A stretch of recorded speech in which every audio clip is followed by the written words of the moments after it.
I've actually wanted to have this woman on the show since my trial run in August. My dad bought this book back in the 90s, and it was something like required reading in my home.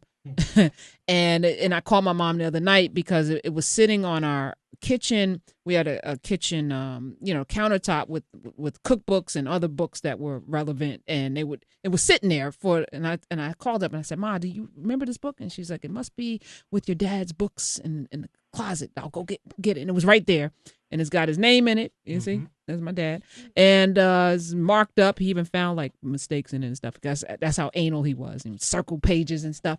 But this was required reading because for my father it was so important that I and my brother understood the society in which we live. And the ISIS Papers, The Keys to the Colors by Dr. Francis Cress Welsing. It's a series of essays. It's heavy. It's not like, you can't read. It's not like Harry Potter. You're going to want to, take it one chapter at a time, digest it. You might want to mark it up. You might want to have some questions, heavily footnoted. And this is a woman who is extremely serious. She's a psychiatrist today, still practicing psychiatry, which means she had to go fully to medical school. That's like heavy duty brain power there. And I'm just so honored, similar to having Dick Gregory on the show for me, to be able to speak to some of our elders who have actually been in the trenches, putting out knowledge in a way I don't ever want to forget that. So I always am paying homage to people who are doing the work. And so I want to welcome to the show Dr. Francis Cress Welsing. Well, thank you, Karen. I'm very glad to be with you. The ISIS Papers, became to me like symbolic. Every day I'm listening to ISIS. And I was getting angry because I'm like, I refuse to call them ISIS. They're not going to usurp this name, and they're not going to take this name and bastardize it and turn it into something else. You named your book The ISIS Papers for what reason? Well, ISIS is an Egyptian goddess, and I read that truth was more important than silver and gold. Mm. And I just thought that that was significant, and so that was the primary reason that I named the book that. And I think that it's not really quite an accident that the Western powers have made ISIS the enemy. So you're taking it there. Right. Okay. I think that because also you may never have seen a copy of my first paper, The Cress Theory of Color Confrontation and Racism, White Supremacy, that has a black circle on the cover with a small white circle center. And if you cut a rectangle out of the middle of that, you see the ISIS flag.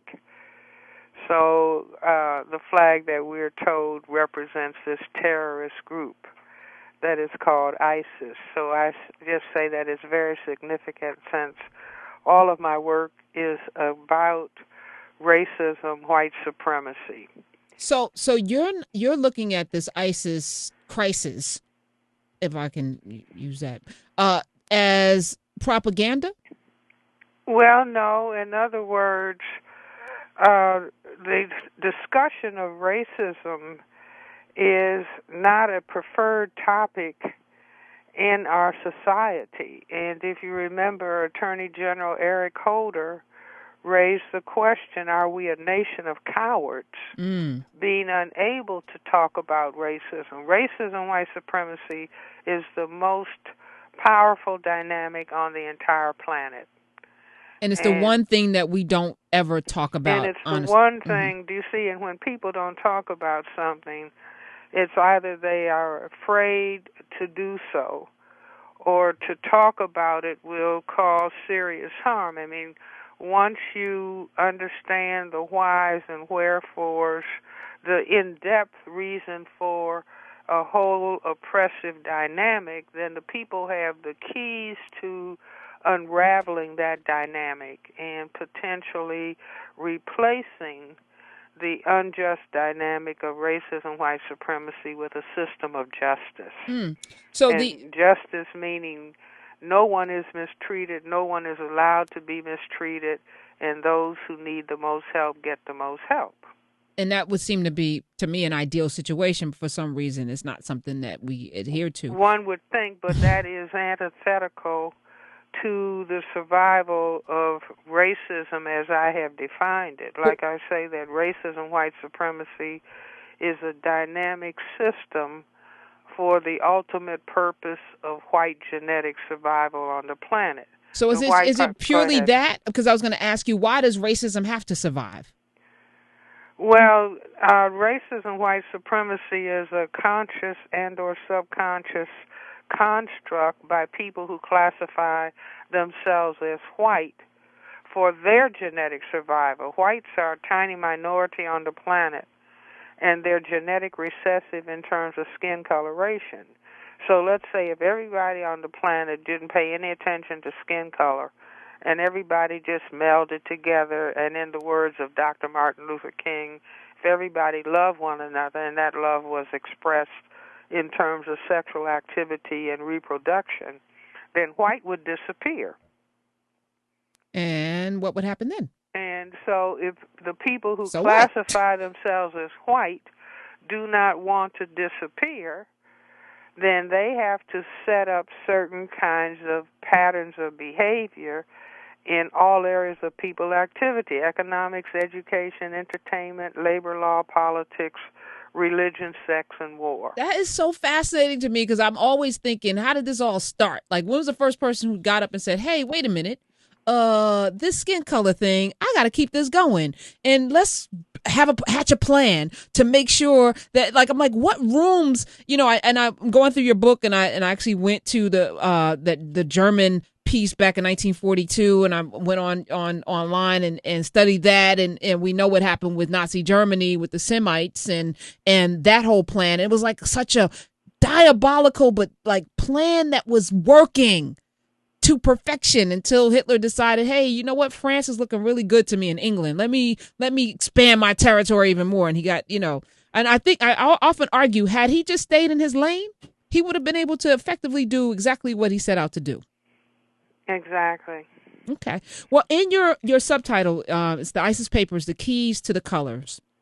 You write that subtitle came from a statement made to you by a patient in Washington, D.C., public mental health clinic back in the 1960s, the late 1960s. You said the patient was a tall, thin, middle-aged, black-skinned man who, in a somewhat confused manner, talked earnestly to me about the problems he had experienced in his life. He said, "Doctor, if we could just find the keys to the colors." And he repeated it slowly.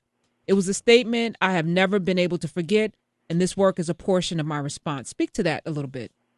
Well, I was a psychiatrist in training and thinking about what is causing black people to be mentally ill. I'm a third-generation physician. My father was a physician, and his father was a physician in Chicago. And so, solving the healthcare problems of black people was something that was a tradition in my family. Wait, so what sorry, just back up. So, because if I'm thinking about the time at which you became a doctor, your father was a doctor. Right, and his father was a doctor. How is that even possible? Like, I'm thinking about, this had to be the early 1900s that your grandfather? My grandfather, Dr. Henry Clay Cress, died in 1909. So he had to be a doctor in the 1800s. Right. Where did he get a medical degree in this country? In Chicago. Wow. And my father is a graduate of the University of Illinois Medical School. My mother was a graduate of the University of Chicago. So that was the tradition. And also my grandfather, Henry Clay Cress, was interested in politics and the welfare of black people. And he also, my grandmother, who lived in our home when we were growing up, would always say your grandfather was a race man, meaning the priority, being concerned about the priority of the race. My grandfather had also written, and I didn't know this until after I had started writing, And my father found some notes that his father had written. And my grandfather had written, how dare anyone think that they are superior because of the color of their skin. Now, he wrote that before 1909. I never knew him. And then I ended up writing about